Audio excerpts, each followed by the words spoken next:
초인플레이션이 등장했어요. 인생 동안 처음 만난 고물가를 본 거예요. 기업의 경영 의사결정도, 우리의 모든 의사결정도 그때에 맞는 의사결정을 내려야 된다. 24년 중반 이후 세계 경제는 점진적으로 금리 인하를 단행하기 시작합니다. 이번에도 금리 인하 하니까 또 경제 위기 오는 거 아니냐. 같이 따라오는 건 맞아요. 근데 해야 됩니다.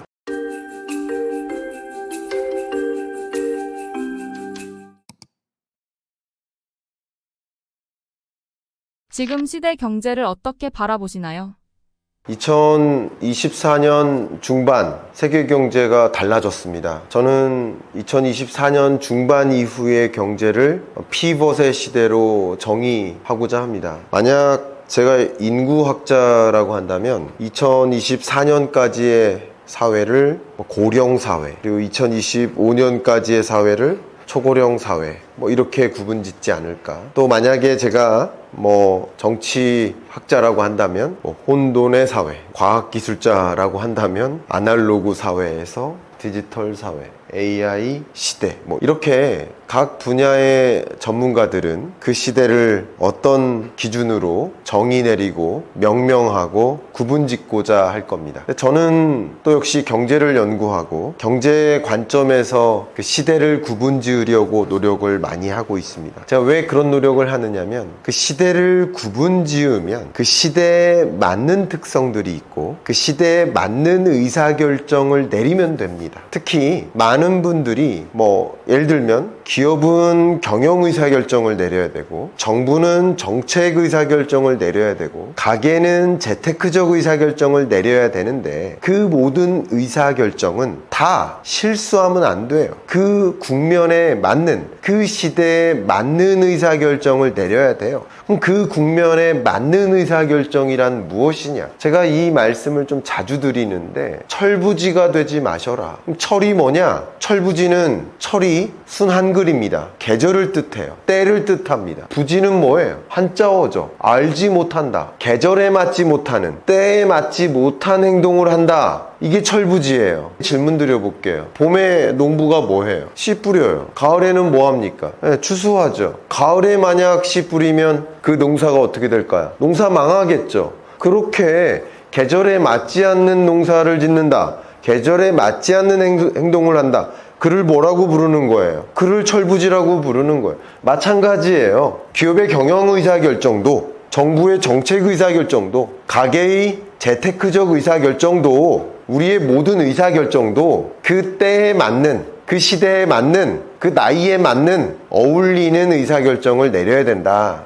근데 적어도 저는 여러분 앞에 섰고 여러분은 주로 경제적 의사결정, 재테크적 의사결정 관점에서 아마도 이 이야기를 청취하고 계시다라는 전제하에서 그러면 재테크적 의사결정은 포트폴리오를 관리하는 것인데 그 때를 구분짓는 것은 경제적인 때를 의미한다라고 생각을 하고 그런 면에서 저는 경제적인 시대를 구분짓고자 하는 겁니다. 코로나가 끼친 경제적 영향은 어떤가요?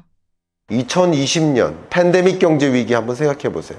팬데믹 경제 위기 때 그 경제 위기를 극복하기 위해서 세계적으로 모든 나라들은 어떻게 했습니까? 금리를 제로 금리로 인하했습니다. 미국도 우리나라도 유로존도 그 모든 나라들은 있는 이껏 유동성을 쏟아부었습니다. 뭐 하려고요? 경기를 부양시키려고. 다만 그것에 따른 부작용이 있었죠. 그 부작용이 뭐였을까요? 부작용이 주가 상승, 부동산 가격 상승으로 이어졌죠.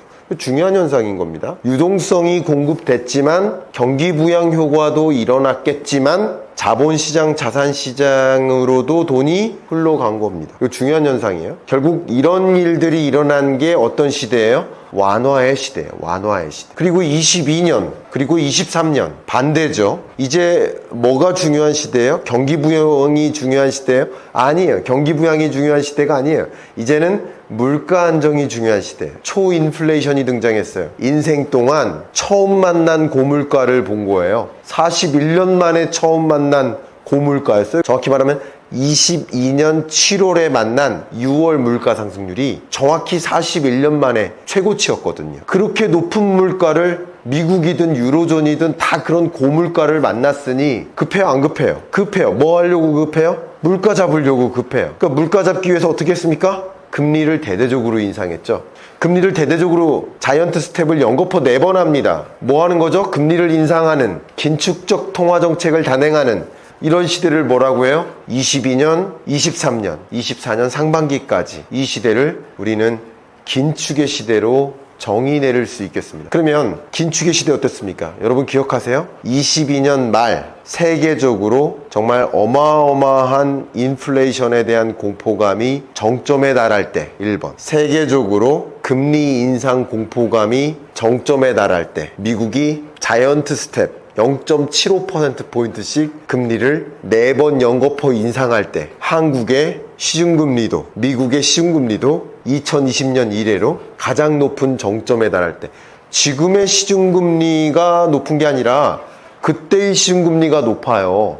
그러니까 한국의 기준금리는 10월달 첫 번째 금리 인하를 했기 때문에 4년 반 만에 금리 인하를 했죠. 그죠? 그렇기 때문에 10월 기준금리 3.5%가 가장 높은 건데 시중금리는 22년 말이 제일 높아요. 지금 4개 했죠, 시중금리. 그리고 22년 11, 12월에 코스피가 가장 낮아요. 팬데믹 이후로. 그리고 집값 상승률, 전국 평균 아파트 매매 가격 등락률의 바닥 마이너스 0.48%입니다. 제가 잊을 수가 없습니다. 집값 등락률이 역시 바닥을 찍던 곤두박질 찍던 그 지점도 역시 6번째 아파트 매매 가격 등락률의 바닥 마이너스 0.48%를 찍던 그 지점도 역시 22년 말입니다.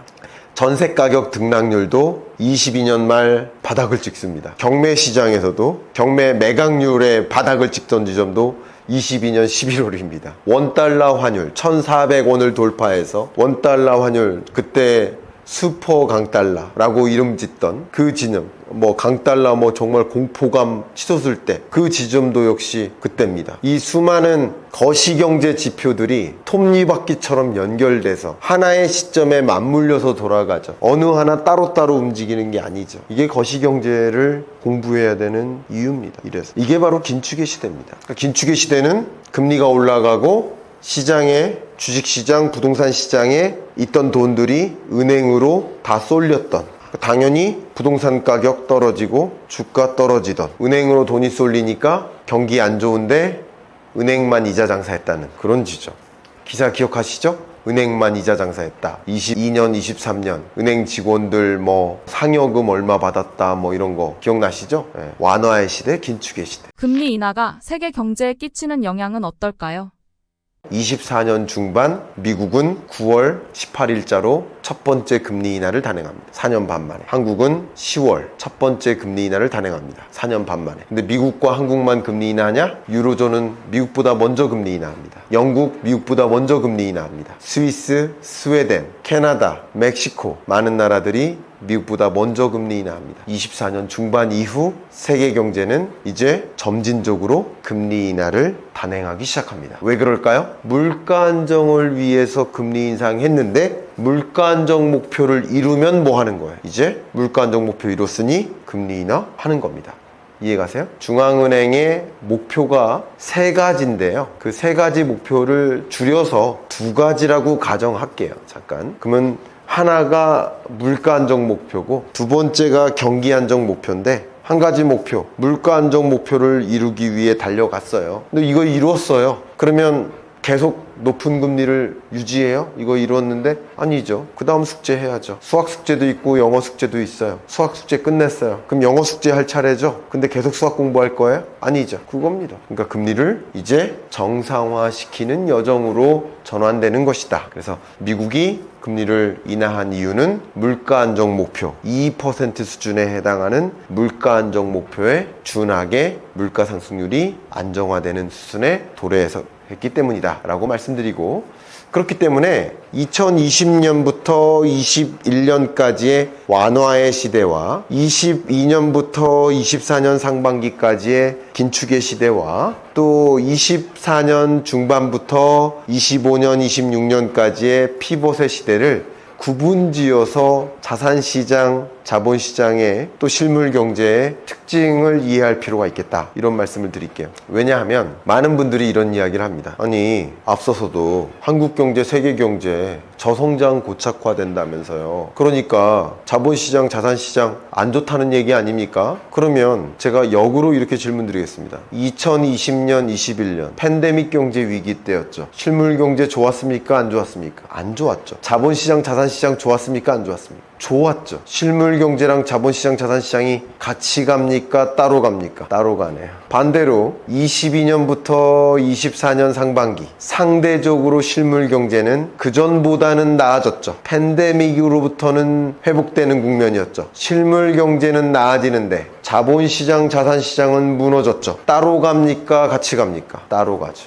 자, 이런 따로 가는 현상을 저는 The Gap Between Wall Street and Main Street 이라고 표현합니다. The gap between Wall Street and Main Street. 월스트리트과 메인스트리트. 월스트리트는 소위 자본시장, 자산시장. 메인스트리트는 실물경제. 거대한 갭이 벌어진다. 그러니까 여러분들이 실물경제가 좋아야 자본시장이 좋죠. 실물경제가 좋아야 집값이 오르죠. 실물경제가 이렇게 어려운데 무슨 주가가 좋겠어요. 반드시 그런 것은 아닙니다. 결국 자본시장, 자산시장의 힘은 유동성에 있다.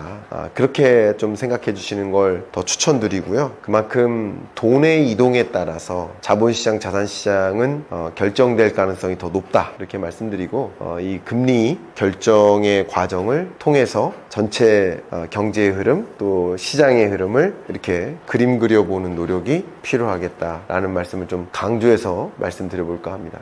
금리를 인하하면 경제위기가 오는 거 아닌가요?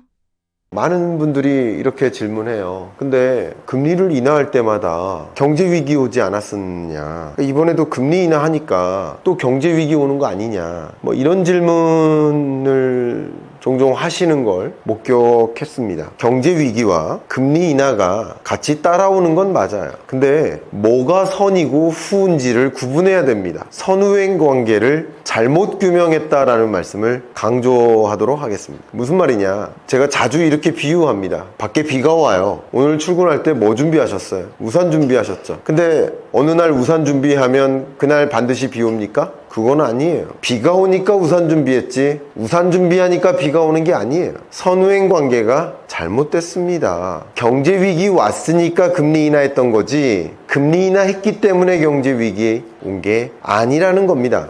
특히 금리 인하의 성격을 두 가지로 구분지어 본다면 2020년 팬데믹 경제위기 같은 경우 경제위기가 찾아왔기 때문에 금리 인하했었던 것이고, 지금의 금리 인하는 물가 안정 목표를 이뤘기 때문에 이제 물가 안정 목표 이뤘으니 지금의 금리는 너무 높아. 이 높은 금리를 계속 유지했다가는 오히려 디플레이션 상황까지 갈 수 있어. 목표 물가를 오히려 밑돌 수 있어. 2%를 웃도는 것도 안 되지만 2%를 밑도는 것도 위험하거든요. 그런 상황을 막기 위한 움직임으로써 금리를 적절하게 인하해야 된다. 그러니까 버스 정류소에 너무 빨리 와서 너무 오래 기다리는 것도 안 좋지만 너무 늦게 와서 버스 떠나버리면 역시 안 좋거든요. 적절히 버스 시간에 맞춰서 오는 게 가장 좋은 겁니다. 통화정책의 결정은 버스 도착 시간에 적절히 맞춰서 서둘러 도착하지도 않고 또 그렇다고 놓치지도 않는 그런 시점에 적절히 금리를 맞춰서 결정하는 게 최적의 통화정책이기 때문에 그런 통화정책을 결정하기 위해 노력하는 것이다 라고 통화정책 메커니즘 관점에서 설명을 드리고요. 그런 관점에서 지금 금리 인하했기 때문에 경제위기 온다, 이런 시나리오를 가정하고 미리부터 경제위기 올 거라고 걱정하실 필요는 또 없을 것이다. 그리고 금리 인하하니까 경제위기 온다 라고 한다면 역대 어떤 통화정책의 수장이, 어떤 중앙은행 총재가 금리 인하를 단행하겠습니까? 한번 생각해 보세요. 어떤 정부가 금리 인하를 단행하겠습니까? 그럼 말이 안 되잖아요. 그 대선 이후에 경제위기 온다? 역대 어떤 정부가, 그러니까 제가 무능한 정부인지 유능한 정부인지를 논하는 게 아니에요. 보수 정부인지 진보 정부냐를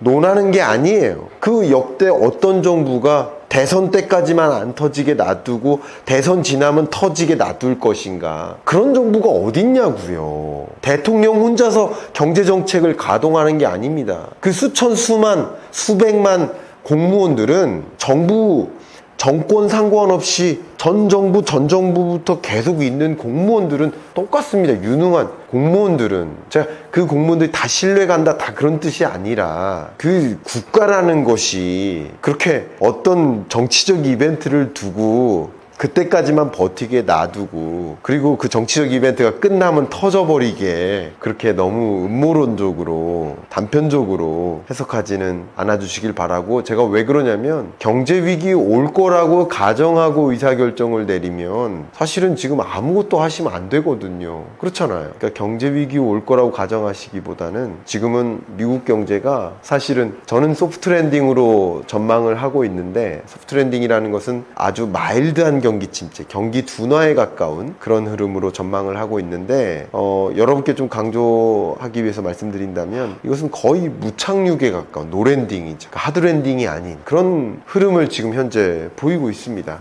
그러니까 너무 경제 위기 온다라는 어떤 그런 일부 주장을 과하게 흔들리지 않고 통화정책 메커니즘 관점에서 지금 세계 경제, 미국 경제의 흐름을 이해해 주시기를 바라겠습니다.